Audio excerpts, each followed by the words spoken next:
হরে কৃষ্ণ কৃষ্ণ কৃষ্ণ হরে হরে, হরে রাম রাম রাম হরে হরে। মনে যদি অহংকার বেড়ে যায় তাহলে কি করবেন জানেন? মনে যদি অহংকার বেড়ে যায় তাহলে শ্মশান ঘাট থেকে ঘুরে আসুন।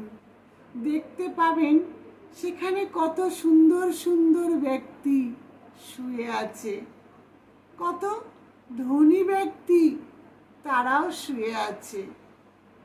তাই কাজেই অহংকার ত্যাগ করুন, আর অহংকার ত্যাগ করে ভগবানকে বলুন, পরিস্থিতি যেমনই হোক না কেন সর্বসময় তোমাকে যেন স্মরণে রাখতে পারি। প্রভু, এটুকু শক্তি তুমি আমায় দাও। এবং প্রভুকে বলুন, তুমি আমার শক্তি, তুমি আমার বিশ্বাস, তুমি আমার ভরসা।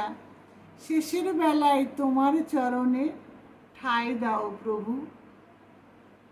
তাই বলবো, মিথ্যা অহংকার ত্যাগ করুন। আর যদি মিথ্যা অহংকার ত্যাগ করতে না পারেন তাহলে সবই বৃথা। আমাদের এই মনুষ্য জন্ম সবই বৃথা। অহংকার করে আমরা কোনো কিছু লাভ করতে পারবো না। হয়তো জীবনে আমরা বেঁচে থাকতে কি করব? অনেক ধন সম্পদ আমরা অর্জন করব, মারা গেলে শ্মশান ঘাটে গিয়ে শুয়ে থাকব, কিছুই সাথে নিয়ে যাব না।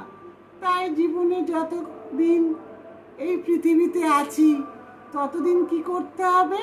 ভগবান শ্রীকৃষ্ণের সেবা করতে হবে, পূজা অর্চনা করতে হবে, তার নাম করতে হবে এবং তার নাম করে এই মনুষ্য জীবনটাকে ধন্য করতে হবে। তবেই আমাদের এই মানব জনম ধন্য হবে। মিথ্যা অহংকার ত্যাগ করুন।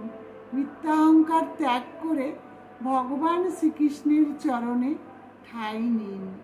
হরে কৃষ্ণ।